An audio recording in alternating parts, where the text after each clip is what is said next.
Giants are wicked men who mix doctrines. Many of these camps now mix the carnal law of Moses with a side order of Christ to fool the people. That's right. They take Moses' doctrine and say, you got to do Moses' doctrine. But oh, by the way, Christ died for you. But they got you doing Moses' doctrine, right? The Most High said, stop doing Moses' doctrine. He literally told you in the Bible to stop doing that carnal law. We're going to get it here in a second. Because these people are going to stop lying. He told you that in Acts 15, and he told you in Acts 21. Christ keeps saying over and over in this Bible that he prefers mercy over sacrifice. He keeps saying it. The Bible keeps saying it over and over. Mercy is the spiritual part. The sacrifice, that's the animals. Killing animals and all that. He don't want that. The transfiguration. That story is telling you. It shows you Moses. Then it shows you Elijah. Then Christ, he becomes in his glory. And the voice says, hear ye him. Do what Christ says, not what Moses and Elijah said. He actually telling you, Christ gonna explain to you what they really meant. That's what it's saying. But y'all love those men so that y'all keep following those men, even though they're lying to you. But we're gonna get it right now. Acts 15. Let's get it. Let's attack it. All right? Because you gonna know. The reason we bring this out is because there are a lot of people who are Gentiles as well as Israelites who are doing the carnal law because they believe those Israelite preachers are anointed of God, and they're not. So we have to explain this to the Gentiles. That's who I'm speaking to right now. Trust me. If you're an Israelite and you're following along, all praises to the Most High. But we have to get these Gentiles educated so we can get out of here. Acts chapter 15. We're going to start at verse 1. And certain men which came down from Judea taught the brethren and said, except ye be circumcised after the manner of Moses, ye cannot be saved. Okay, so now these are men who converted to what the disciples was teaching. These are Jews who converted to what the disciples were teaching. All right? They said, you still, even though Christ died, you still have to do Moses' law. You got to be circumcised in the manner of Moses. That's what these prophets saying today. See how the Most High, he telling you. This book telling you what's going to happen in the end. This is an end times book. It's telling you the future. He said the day was going to come again where these men was going to come and say, yeah, Christ came, but you still got to do Moses' law. No, it's only talking about the only thing that got done away with was the law of sacrifice. But all that other stuff you still have to do. That's what these guys were saying. Y'all see that? Verse 2. When therefore Paul and Barnabas had no small dissension and disputation with them, they determined that Paul and Barnabas and certain other of them should go up to Jerusalem unto the apostles and the elders about this question. So this disagreement caused them to have to go see Peter and the rest of the 11 that walked with Christ. So they gonna give you the understanding about whether or not you should be doing Moses' law. Now you can go and listen to your pastor or your bishop or whoever general, whoever running your organization that's telling you you still got to do Moses' law. We getting ready to tell you what Peter said and what James said. You know, they walk with Christ, so they probably got the answer. So don't take it from me. We're going to read it, and then you going to be able to see what they said, not what these people lying to you about. Verse 5, let's drop down to 5. But there arose up certain of the sect of the Pharisees which believed, the Pharisees who converted to what Christ said. All right. There arose up a certain of the sect of the Pharisees who believed in what Christ taught, saying that it was needful to circumcise them and to command them to keep the law of Moses. So they saying you got to do both. And the apostles and the elders came together for to consider this matter. And when they had been much disputing, Peter rose up. So now we about to see what Peter say. And said unto them, men and brethren, ye know how that a good while ago God made choice among us that the Gentiles by my mouth should hear the word of the gospel and believe. He ain't talking about he's not talking about the northern kingdom. This lie that's been going on for all these many years, right? That Cornelius is a northern kingdom Gentile. That's a lie, right? And I'm going to prove it to you. Because it said Cornelius was of the Italian band. All right. So they say, well, but when Peter had his vision, you know, there was a vessel. And so the vessel letting you know they was Israelites. That's the carnal teaching that these people giving to you. But you know, in Isaiah 28, it say precept got to be upon precept. So there's a lot of vessels that was in the temple of the Most High whenever they was converted back in the day. Y'all see that? From all nations, right? All those people that was standing out there in that wilderness that took that oath, those are vessels too, including them strangers. Y'all see that? But let's get this thing over with. What does band mean? Band mean same race or closely united together. All right? So let's see how the Bible uses the word band, because they use it more than once. You don't have to take just one instance of them using the word band. Let's go to 2 Samuel chapter 4. I'm going to show it to you in the Bible. All right? You don't have to listen to these men and take their word for it. They go and they try and find a verse that say a vessel must mean Israel, right? Let me give you a few verses here so you can make your own determination by his one or two verses or about what I'm about to tell you. 2 Samuel chapter 4, verse 1. And when Saul's son heard that Abner was dead in Hebron, his hands were feeble, and all the Israelites were troubled. And Saul's son had 2 men that were captains of bands. There go that word.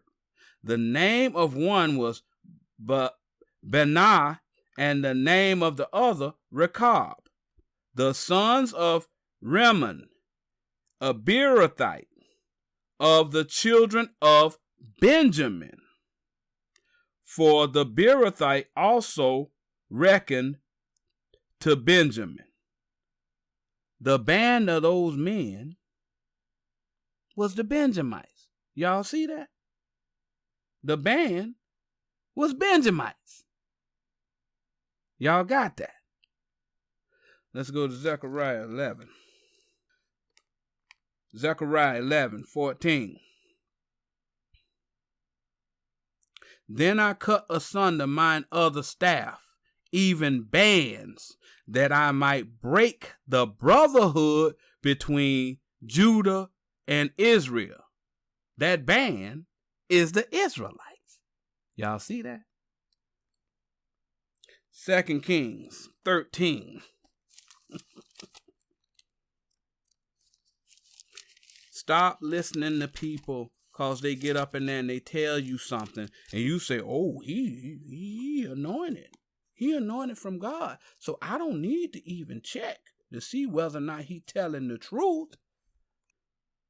2 Kings 13:20. And Elisha died, and they buried him.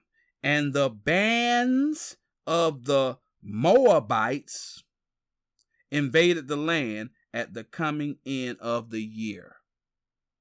The band of the Moabites. The Moabites. That's what it's talking about. The army of those Moabites. That's what it's talking about. 2 Kings 24. Don't take these people's word. You have to ask questions or else you get tricked. 2 Kings 24, verse 1. In his days, Nebuchadnezzar, king of Babylon, came up, and Jehoiakim became his servant 3 years. Then he turned and rebelled against him, and the Lord sent against him bands of the Chaldees, and bands of the Syrians, and bands of the Moabites, and bands of the children of Ammon, and sent them against Judah to destroy it, according to the word of the Lord, which he spake by his servants, the prophets. Surely the commandment of the Lord came this upon Judah, to remove them out of his sight for the sins of Manasseh, according to all that he did, and also for the innocent blood that he shed, for he filled Jerusalem with innocent blood, which the Lord would not pardon. Now, Nebuchadnezzar was the king of Babylon. Do y'all know that all of those nations was captive under Nebuchadnezzar? But you see how those nations had bands of their own. You see that? They were all under Nebuchadnezzar, but those armies banded together by nation. Let me read it again. Verse 2. And the Lord sent against him bands of the Chaldees, so all of the Chaldees army was together under Nebuchadnezzar, and bands of the Syrians, all the Syrian armies was together under Nebuchadnezzar, and bands of the Moabites, all the Moabites armies was together under Nebuchadnezzar, and bands of the children of Ammon, and sent them against Judah to destroy it. Bands ain't talking about Israelites, northern kingdom Israelites. When the Bible say Italian band, it's talking about Italians, Edomites. Y'all can get tricked by these people if you want, but I'm telling you, they're lying. Let's go to Acts chapter 10.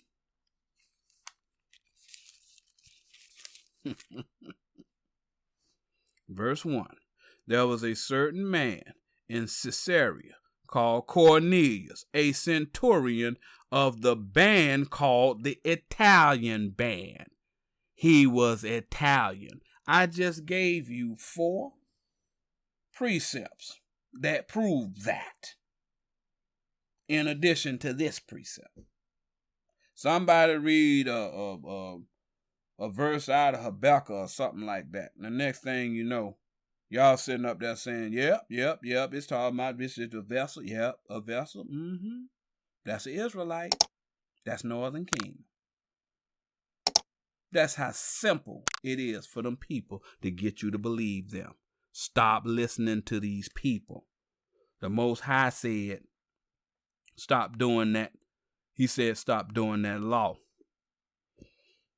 But let's go back to Acts 15 so that you can get further understanding. So when we left off, we was talking about they took it to Peter. And when there had been much disputing, Peter rose up and said unto them, because they're saying you got to do Moses' law and Christ's law. He said, men and brethren, ye know how that a good while ago God made choice among us that the Gentiles by my mouth should hear the word of the gospel and believe. Those Gentiles was those Gentiles that he met with Cornelius. We just showed you. That band means they was Italians. That's what that means. Keep listening to these dudes. They're lying. They're Italians. He went and he gave the word to the Italians, and they accepted that covenant. All right? So he's telling them that you putting a yoke on our neck, right?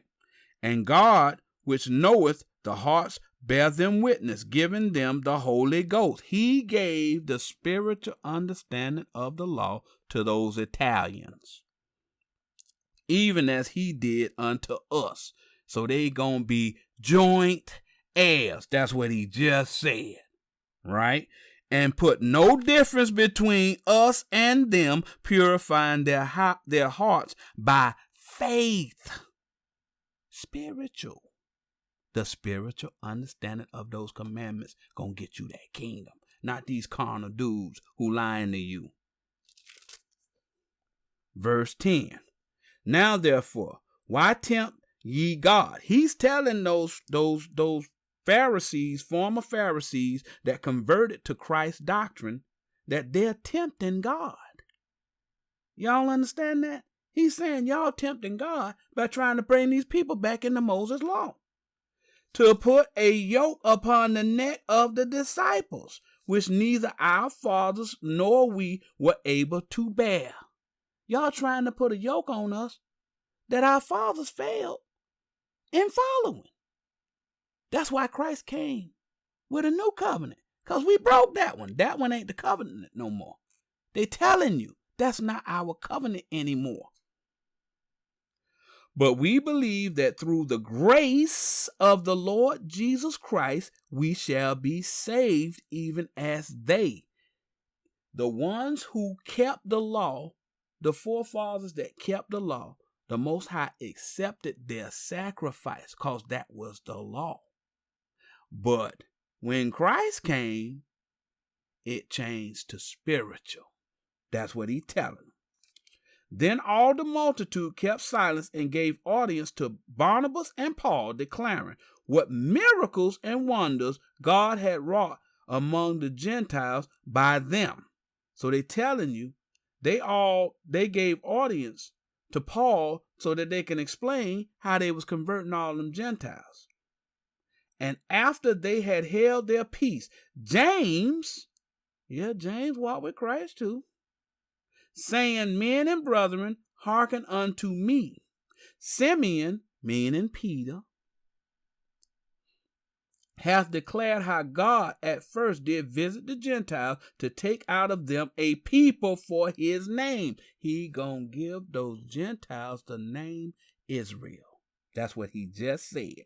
And to this agree the words of the prophets, as it is written. The prophets all said they gonna get the kingdom. But the new modern day prophets say they ain't. Who you gonna believe?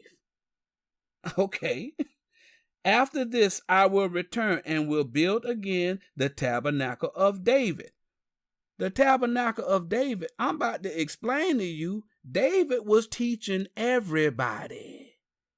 with that doctrine Jesse gave him. He was teaching everybody. That's right. He was one of the few prophets that did what the Most High told him to do. He said, teach everybody. We're going to prove it. After this, I will return and will build again the tabernacle of David. That's what we're doing right now, which is falling down because of these weak pastors who are lying for their own benefit so that they can be rich and renowned. And I will build again the ruins thereof, and I will set it up. He's telling you what's going to happen in the future. It's happening right now because we rebuilding it by bringing these Gentiles in and teaching them like those failed prophets were supposed to do before. That the residue of men might seek after the Lord, and all the Gentiles upon whom my name is called, saith the Lord. Their name going to be called Israel, who doeth all these things. Known unto God are all his works from the beginning of the world. Wherefore, my sentence, he about to tell you the final sentence about this disputation between those Pharisees who believe that you have to do Moses' law and Christ's law as they are teaching today. Wherefore my sentence is that we trouble them not, which from among the Gentiles are turned to God. You ain't gonna trouble them with Moses' law. That's what he's saying. But that we write unto them that they abstain from pollutions of idols. Y'all know what that means. From fornication. Y'all might not know what that means. And from things strangled. Y'all probably don't know what that means. Y'all thinking it's talking about, well, it's got to eat kosher. You got to eat kosher. You got to eat kosher.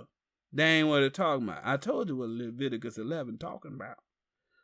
If you eating from things strangled and from blood, I told you what blood means. So let's get it. We're going to explain what that means. That verse 20 means something, and nobody's told you up till now.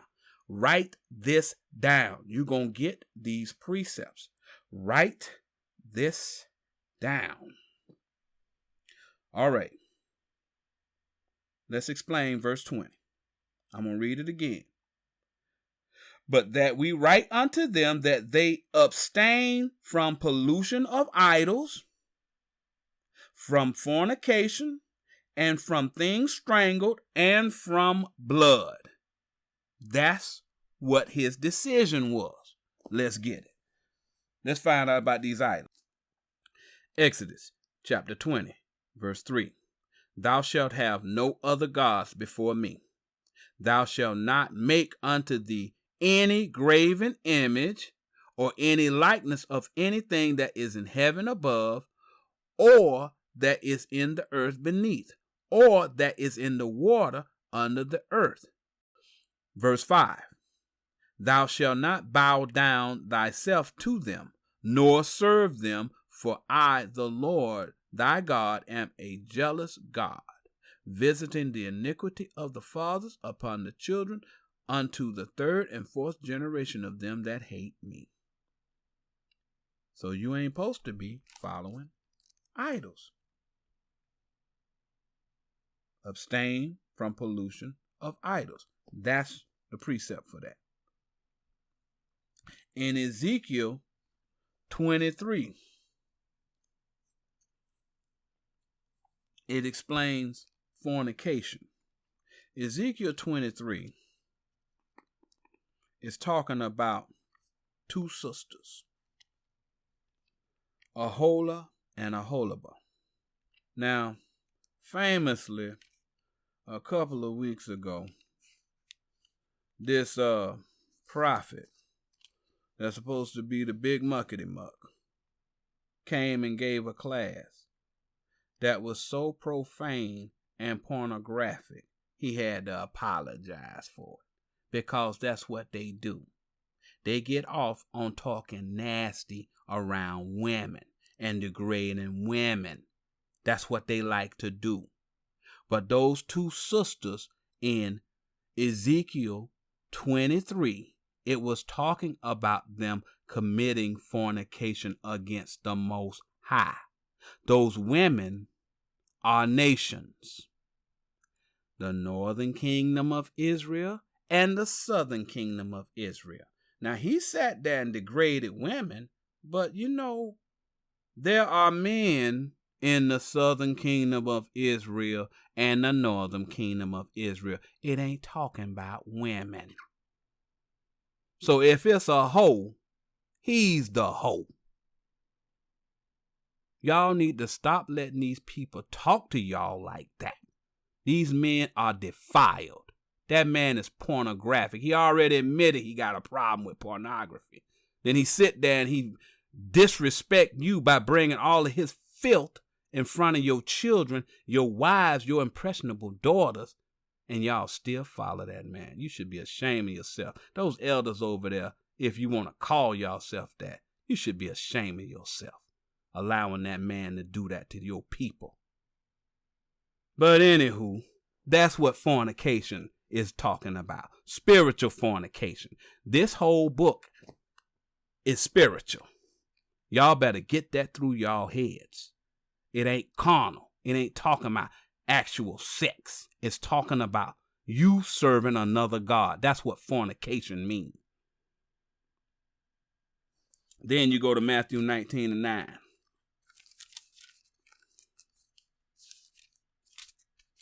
Let me explain this to you. Because it ain't talking about what y'all think it's talking about. Carnally, you think it's talking about a woman sleeping around on her man or a man sleeping around on his woman. You about to find something out. Matthew chapter 19, verse 9. And I say unto you, whosoever shall put away his wife, except it be for fornication, and shall marry another, committeth adultery. And whosoever marrieth her, which is put away, committeth adultery. It's talking about doctrines. Everything that was talked about women is talking about doctrines spiritually. You know where the law of marriage is? The law of marriage is in Leviticus 19, verse 17 and 18. Love your brother. That's the law of marriage. All right? If you go and you cheat on your wife, or she goes and she cheats on her husband, that means that you don't love your brother. You hate your brother. You got a worse problem than adultery. You're a murderer. Because you hate your brother by doing that. The scriptures say you're supposed to love your brother as you love yourself. That's the law of marriage. Y'all got these wicked men who's sitting in here making all of these pornographic and profane statements counsel y'all on marriage. And most of them having problems in their marriage. How can they help you if they got their own problems? Man can only divorce for fornication means having a different God. That's the fornication it's talking about. Having a different God. If you are following a doctrine from a particular camp and you find out the doctrine goes against what the bridegroom commanded you to do, you have to divorce yourself from that woman. That's what Matthew 19 is saying. Y'all see that? If you are in a congregation and that congregation is doing other than what Christ told you to do, divorce yourself from that congregation. Because if you stay with them, you are committing fornication against God. That's the part y'all don't see because y'all carnal. That's what that's saying. That's what James is telling them. Avoid fornication. That's what the majority of these people following these Israelite camps are in the midst of. Fornication. Y'all see that? All right. Let's see if we can get a bit more information. Jeremiah 3:1. They say, if a man put away his wife, and she go from him, and become another man's, shall he return unto her again? Shall not that land is the ministry, that's a doctrine, be greatly polluted? That's what I'm telling you. If you following a congregation, a doctrine that's going against the land that the Most High gave us, the spiritual covenant, that's what Christ left us, then you in fornication. But thou hast played the harlot with many lovers, yet ye return again to me, saith the Lord. Y'all see that? That's fornication. He told them, refrain from fornication. That's what James told them. That's the law now. Refrain from fornication. That's what it means spiritually. It ain't talking about sex. They got you thinking it's talking about sex. It ain't talking about sex. It's talking about committing fornication on the Most High. All right? So abstain from pollution of idols and from fornication and from things strangled. What does that mean? You about to get it right now. Let's go to Nahum. Boy, you don't hardly go to Nahum. We're going there today.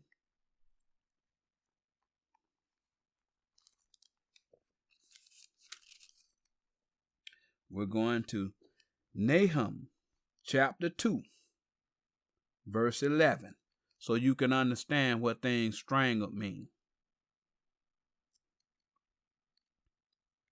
Verse 11. Where is the dwelling of the lions and the feeding place of the young lions?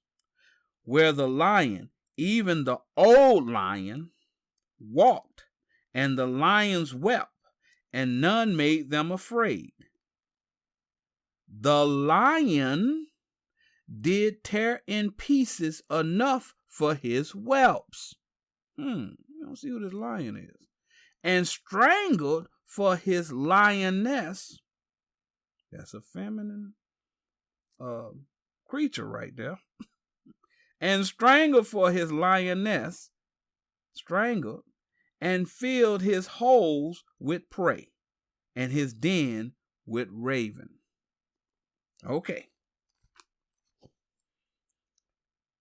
A lion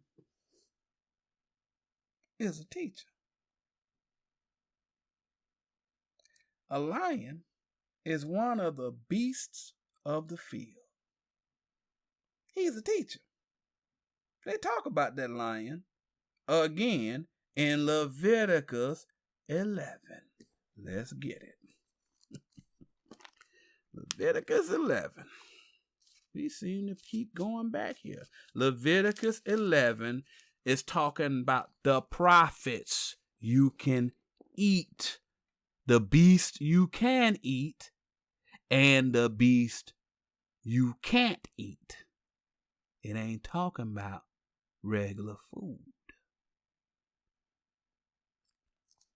Leviticus chapter 11, verse 1. And the Lord spake unto Moses and to Aaron, saying unto them, Speak unto the children of Israel, these are the beasts which ye shall eat. To eat means get understanding, to learn. These are the beasts ye shall eat among all the beasts that are on the earth. All right? We're going to go to verse 27. Because a lion has paws. right? A lion has paws.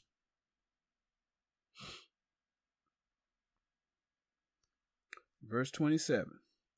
And whatsoever goeth upon his paws among all manners of beasts that go on all fours, those are unclean unto you. You can't go to one of the beasts of the field to learn, because they strangle and they rip the flesh. Y'all see that? Whoso touches their carcass shall be unclean until the even. A carcass is a body. The body is the church. Y'all see that? Spiritually, that's what the body is. The body is the church. So it's telling you, you can't go to a church where you got them ravenous prophets up there, because they gonna strangle you. Y'all see that? That's against the spiritual law. Y'all breaking this law and y'all don't even know it. Y'all see that? Because y'all don't understand what these words mean.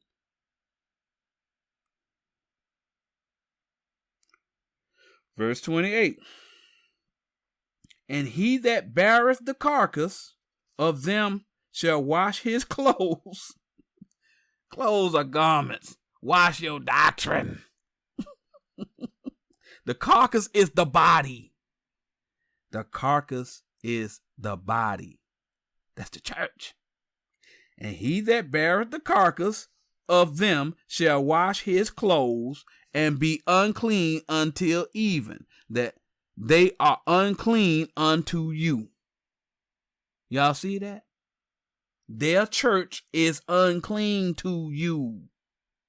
If you following these people who strangling the sheep by teaching them that the Gentiles and the white folks and anything other than an Israelite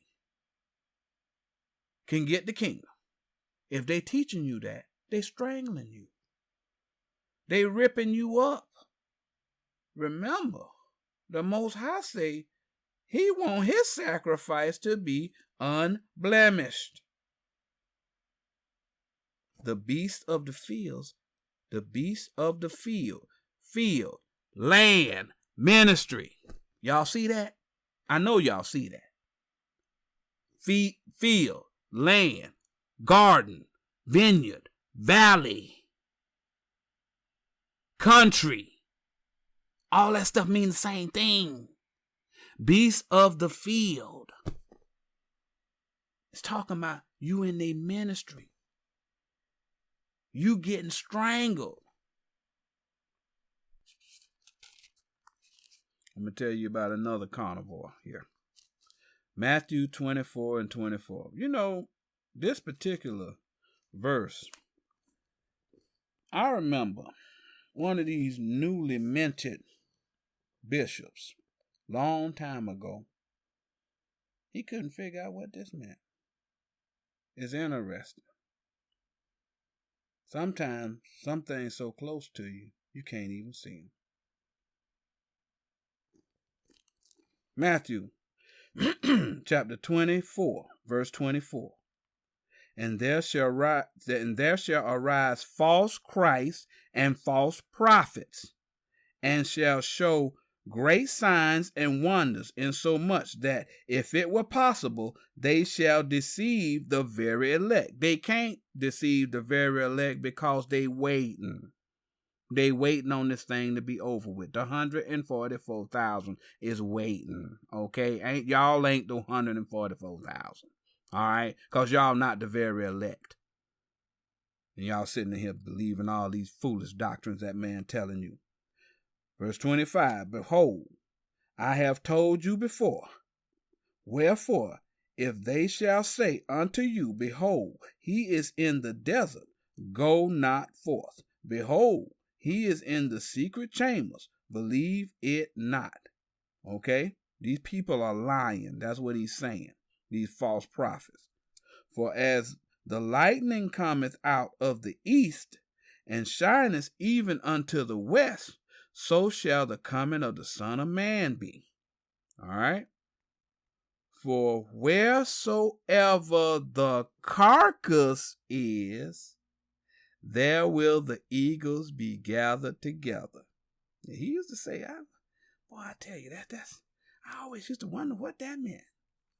Wheresoever the carcass is the body. That's the church. There will the eagles be gathered. The eagles are the fowls of the air, the beasts of the field, and the fowls of the air are the Pharisees. Y'all see that? The beasts of the field and the fowls of the air are the Pharisees. They rip and tear flesh. They strangle. That's what the beasts of the field and the fowls of the air do to the carcass, the body, the church. The people are the church. Y'all understand that? This is what James is telling you. You got to avoid these people. You can't eat things strangled. You understand? That's unlawful to you. Let's find another beast of the field. We're going to Genesis, chapter 3, verse 1. Now the serpent was more subtle than any beast of the field. Satan, a beast of the field too. Y'all see the correlation? Y'all got to start looking spiritual. Get your mind spiritual, because y'all can't see these people. Oh, they so nice. He's just so homely. He just care about you. You can feel it in his voice. And he lying. And he tearing your flesh. Y'all see that? He's tearing your flesh. Acts chapter 15, verse 20. But that we write unto them that they abstain from pollution of idols. Y'all understand what that means. And from fornication. That means worshiping something other than God. All right? And from things strangled. Y'all now understand what things strangled means. It's talking about learning from the beast of the field. That's what that's talking about. And from blood. Here we go with these liquids. I told you before, the Most High, when he describes doctrines, he uses liquids. Let's get a couple of them here so that you understand. Because you understand what the water is. That's Ephesians 5 and 26. Right? Y'all understand that.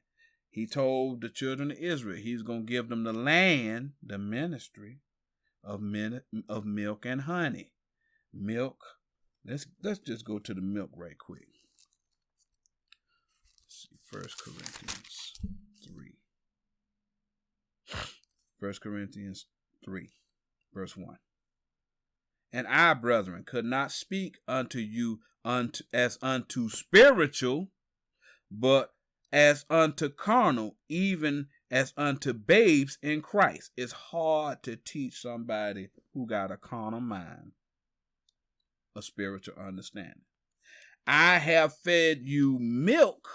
He has taught you the milk, the basics, and not with meat, for hitherto ye were not able to bear it, neither yet now are ye able. It's talking about milk and meat. Milk is a certain understanding. It's a doctrine, the basics. He can't get into the meat, which is the spiritual part, because the people can't understand it. That's the problem the prophets was having back then. That's the problem we got with y'all now. But I'm going to work with you, and y'all going to get this. All right? And I know this is taking a while. Let's go to Exodus 4. and 9. And it shall come to pass, if they will not believe also these 2 signs, neither hearken unto thy voice, that thou shalt take of the water of the river, and pour it upon the dry land, and the water is the word, thou takest out of the river. This is the river of the Egyptians. This is Moses, Most High talking with Moses. The water which thou takest out of the river shall become blood upon the dry land. All right? Water is understanding. To turn water to blood defiles it. All right? When he poured that water out, it defiled their doctrine. Their doctrine was defiled because the Most High's doctrine was so much more powerful than the doctrine of Egypt, which they teaching now. You just seeing it happen again, that's all. Let's try another one. Let's go to Exodus 7, verse 17, to show it in action. Thus saith the Lord, in this thou shalt know that I am the Lord. Behold, I will smite with the rod that is in mine hand upon the waters which are in the river, and they shall be turned to blood. Their water, their understanding, is going to be turned to blood, defiled. Y'all see that? And the fish that are in the river shall die, and the river shall stink. So river, so a body of water. It's talking about understanding. All right? And the Egyptians shall loathe to drink of the water of the river. They ain't going to like that doctrine no more. You see that? Because that when he hit it with that staff, the staff, that's the law. The Most High's law. Y'all see that? And the Lord spake unto Moses, say unto Aaron, take thy rod and stretch out thine hand upon the streams, upon their rivers, and upon their ponds, and upon all their pools of water, all of that doctrine that they got, that they may become blood. He gonna defile their whole doctrine with his doctrine once he take that staff out. And that there may be blood throughout all the land of Egypt, both in vessels of wood, vessels is people, and vessels of stone. So the vessels of wood, that's their teachers, the teachers of that doctrine of Egypt. And vessels of stone. Y'all know what wood and stone are. It's talking about men. It's talking about teachers. Y'all see that? And Moses and Aaron did so, as the Lord commanded. And he lifted up the rod and smote the waters that were in the river in the sight of Pharaoh and in the sight of his servants. And all the waters that were in the river were turned to blood. And the fish that were in the river died, and the river stank, and the Egyptians could not drink of the water of the river, and there was blood throughout all the land of Egypt. That whole doctrine of Egypt was defiled. They got that doctrine right now. That's the doctrine that they're using against the people right now. We're going to explain it. So now we go back to verse 20, Acts 15, verse 20, so that you understand what he's saying. This is James again telling the people what to teach the people. Those guys who came up in there saying you had to go back to Moses. He's saying, no, you don't go back to Moses. This is what you teach the people. And it's all spiritual. It says, but that we write unto them that they abstain from pollution of idols, don't follow false gods, and from fornication, following other gods other than the Most High, that's spiritual, and from things strangled, getting teachings from these beasts of the field, things strangled, and from blood. doctrines that are defiled. That's what he said. Not go back to Moses' law. Y'all see that? We're going to drop down to verse 24. For as much as we had heard that certain which went out from us have troubled you with words, subverting your souls, saying, ye must be circumcised and keep the law, to whom we gave no such commandment. It ain't talking about the law of sacrifice. They said they had to be circumcised with Moses' law. That's what the disputation is about. It ain't talking about the law of sacrifice. It's talking about his whole law. That's what they have a dispute about. Y'all see that? Now let's drop to verse 28. For it seemed good to the Holy Ghost and to us to lay upon you no greater burden than these necessary things. Those things that I just told you, Pete, that James said, that's the law. We don't have to do Moses' law anymore. Verse 29, that ye abstain from meats offered to idols, and from blood, and from things strangled, and from fornication, from which if you keep yourselves, ye shall do well. Fare ye well. That's the end of the story. Don't do Moses' law. All that stuff he said was spiritual. He said, don't serve no other God. He said, don't learn from these wicked men who are teaching you defiled doctrines, things strangled. Y'all see that? That's what he's saying. You don't have to do Moses' law anymore. Don't drink anything defiled.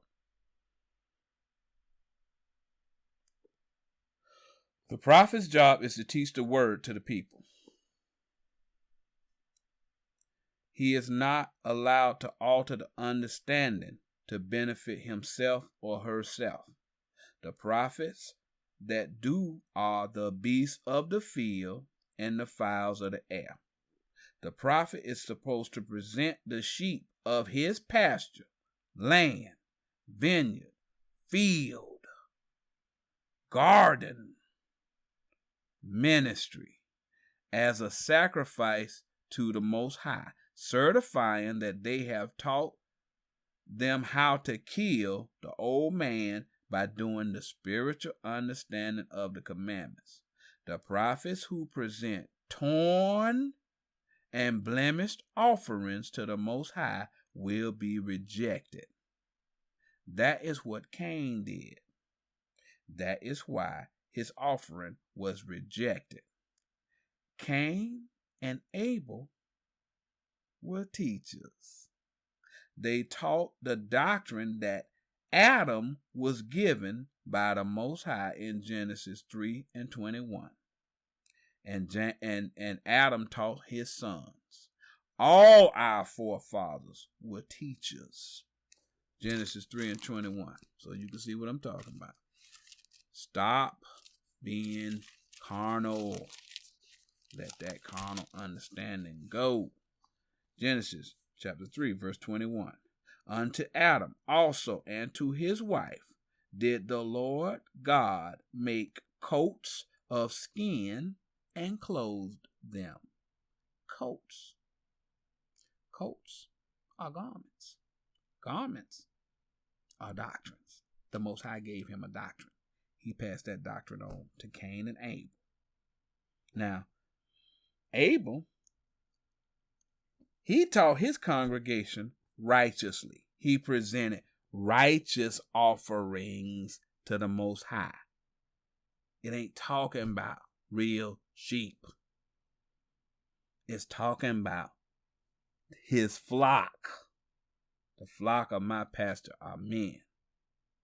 The flocks, when it's using words, sheep, goat, ox, it's talking about people. when it says Cain, he gave offering of the ground. The ground is carnal. When you see the word ground, it's talking about the carnal. Remember, the Most High, the ground, the earth, the Most High separated the heaven from the earth, the spiritual from the carnal.